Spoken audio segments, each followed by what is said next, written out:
Dios les bendiga. Les saludo a todos en el nombre del Señor Jesús. Saludo a toda mi iglesia en el Plan Inciso. Desde acá un abrazo fraternal. Me alegra mucho poderles saludar, poder compartir con ustedes esta noche la palabra de Dios. Es una bendición grande para mí poderla compartir, poder hablar un poquito de las grandes proezas que hace Dios en nuestras vidas. Soy la primera necesitada de que Dios me hable. Aunque no estamos en el mismo espacio físico, sé que compartimos el mismo sentir de escuchar la palabra de Dios, de pedirle a Él que nos hable. Le invito a abrir su Biblia en Primera de Samuel, capítulo 2, del verso 6 al 10. Primera de Samuel, capítulo 2, del verso 6 al 10. Donde quiera que usted se encuentre, en su sala, en su alcoba, si está con su familia, abra la palabra de Dios, comparta la palabra de Dios. Le invito a leerla, que en ella está la sabiduría. Amén. Primera de Samuel, capítulo 2, verso del 6 al 10 en adelante, dice así: Jehová mata y él da vida. Él hace descender al Seol y él hace subir. Jehová empobrece y él enriquece. Abate y enaltece. Él levanta del polvo al pobre y del muladar, exalta al menesteroso para hacerle sentarse junto a príncipes y heredar sitios de honor. Porque de Jehová son las columnas de la tierra y él afirmó sobre ellas el mundo.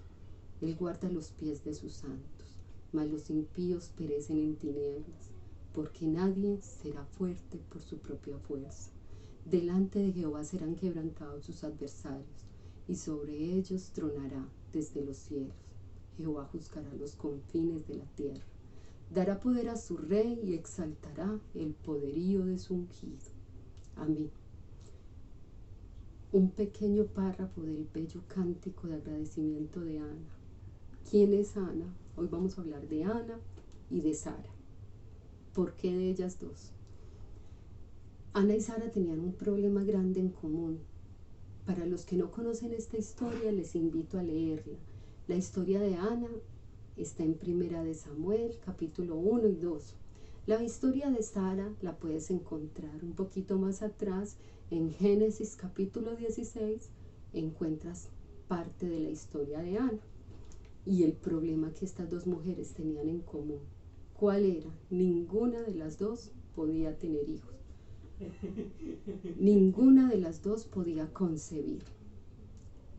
¿Qué pasó con Sara? Comencemos con Sara.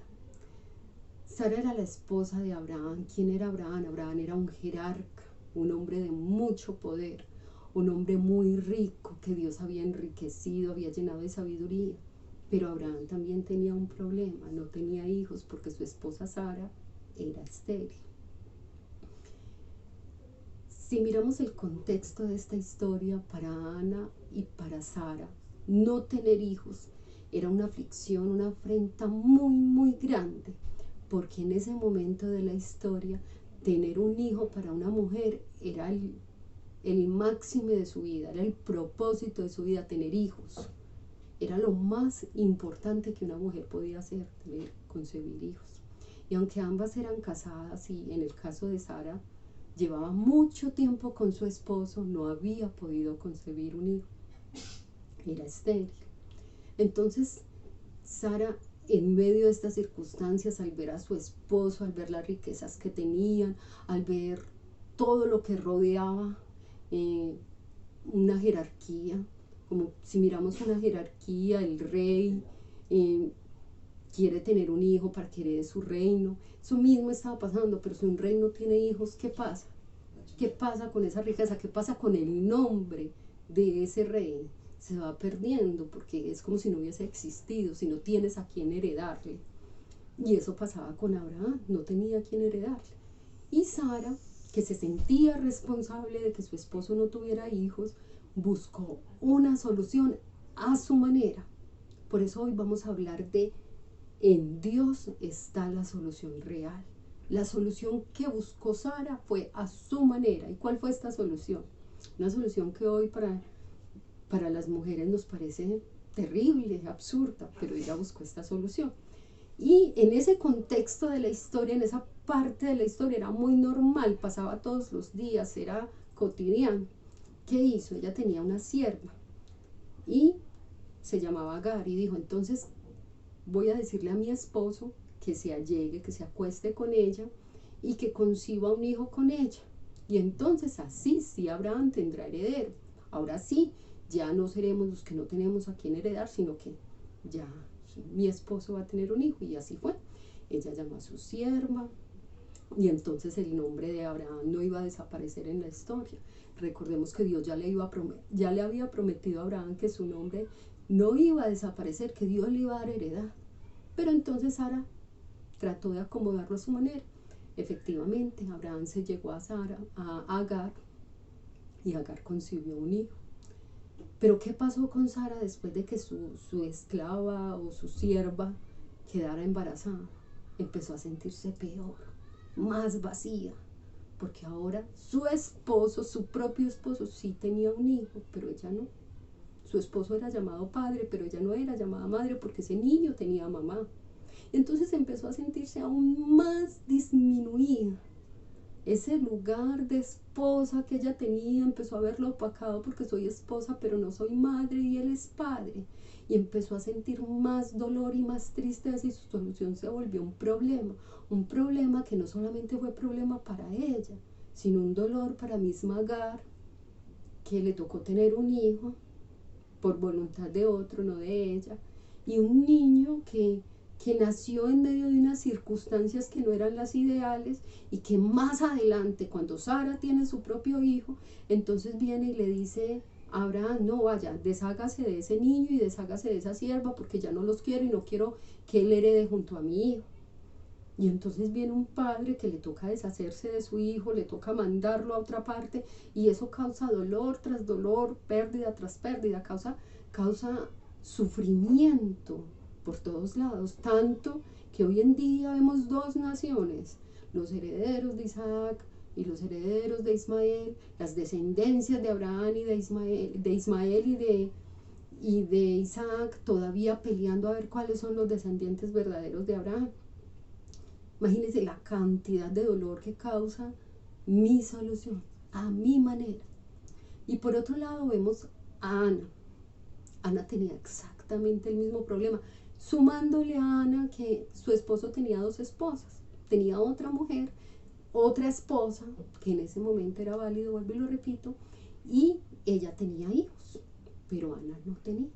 Y a Ana le dolía, aunque su esposo la amaba y la llenaba de cariño y le decía, pero no te soy yo más que 10 hijos, pero a ella le dolía muchísimo el hecho de que ella no pudiera concebir y tener un hijo. Y le dolía y también era un grave problema para ella. Y también tenía la presión social de no tener un hijo. Y entonces coge a Ana y busca también la solución. Pero ¿cuál fue la solución de Ana?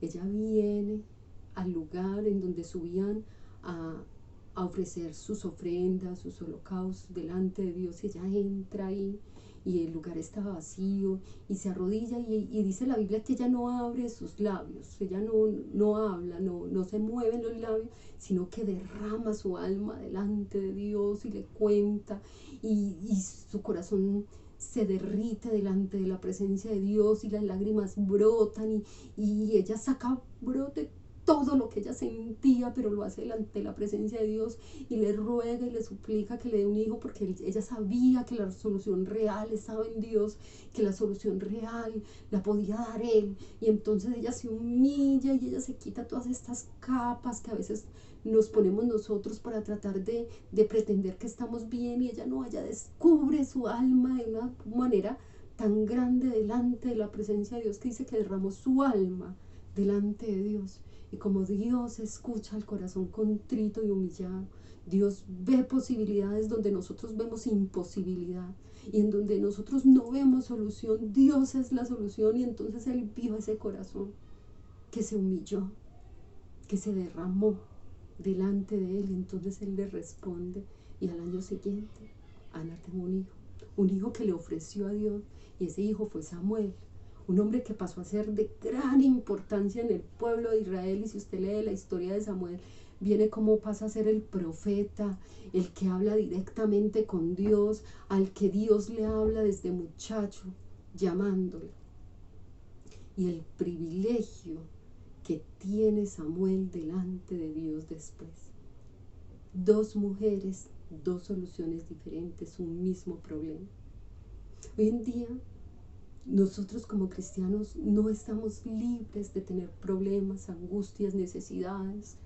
Muchas son las aflicciones del justo, muchas. La Biblia no dice que poquitas, dice que muchas son las aflicciones del justo, pero también con esa afirmación de muchas son las aflicciones del justo viene una promesa maravillosa, pero de todas ellas te librará Jehová, de todas, no dice de un poquito, dice de todas, pero que Él es el que te va a librar.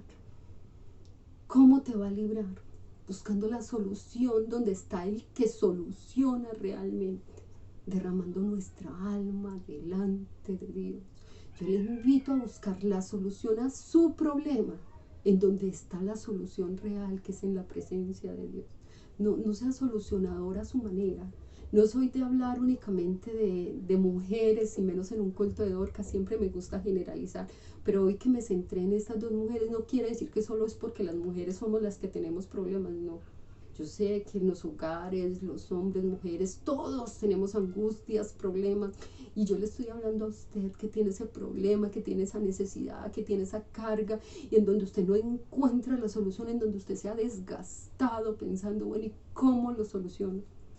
Y ahora yo cómo arreglo esto. Déjeme decirle que usted no lo puede arreglar, pero que usted no está solo, que hay una solución a la mano, que hay un Dios que escuchó a Ana.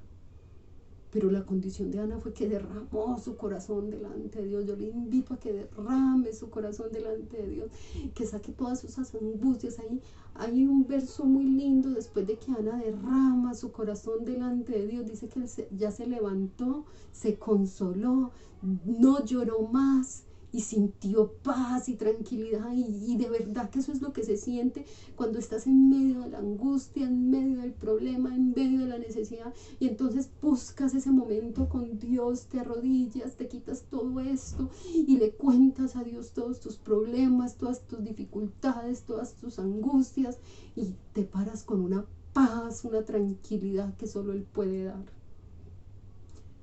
Te lo digo, lo he vivido. Dios da paz. Ese Dios que nosotros no tenemos un Dios chiquitico, nosotros no tenemos una estampita pegada en ninguna parte, nosotros tenemos un Dios inmenso que nos ha cuidado, nos ha respaldado. Si usted mira hacia atrás en su vida, usted dice, Dios mío, pero siempre has estado ahí cuidando de mí. Tú me has enseñado que cuidas de mí, que en ti están las soluciones reales a mis problemas. El mundo vive una crisis que ninguna persona de esta generación había vivido. El mundo está gimiendo de angustia, de dolor, de tristeza, de pánico, de terror. Y obviamente como seres humanos es que ¿cómo no vamos a tener miedo? Estamos en medio de una pandemia, sales y hay un asesino invisible en las calles. ¡Oh, no! Tienes una cantidad de miedos y de frustraciones. ¿Cuáles son esos miedos y esas frustraciones? El terror de pensarte que te vas a enfermar tú, peor, te va a enfermar tu familia, tus hijos, tus hermanos, la gente que amas, la gente que te rodea, se va a enfermar, puede ser grave, si tienen enfermedades preexistentes, pues puede ser aún más terrorífico. Y empiezas a pensar y angustiarte, pero hay una solución en Dios. De Dios nada escapa. Cuando estamos metidos en sus manos, Él cuida de nosotros. Necesitas creer que Dios tiene la solución a tu problema, sea cual sea ese problema. Necesitas confiar que la solución que Él te brinda no es una solución de ahora, del hoy, sino que es una solución eficaz, que será eficaz para ti hoy y después, que será eficaz para los tuyos. Pero ¿cómo encuentras esa solución? Métete en Dios, no te separes de su mano. Dios es más grande que una pandemia. Dios es más grande que cualquier enfermedad. Dios es más grande que cualquier problema que tengas. Pero no le des la espalda a Él. No te olvides que la solución que hoy tú puedas encontrar así a la carrera es una solución que después te puede hacer muchísimo daño, que puede lastimarte a ti, puede lastimar a los tuyos, si no viene acompañada de la oración. Ahora no es que yo digo, bueno, acuéstese a orar y no se mueva, no haga nada, sino ore y actúe en fe por la respuesta de Dios. Ore y confíe en que Dios le está guiando, en que Dios le está hablando, en que usted está haciendo las cosas a la manera de Dios, a su manera.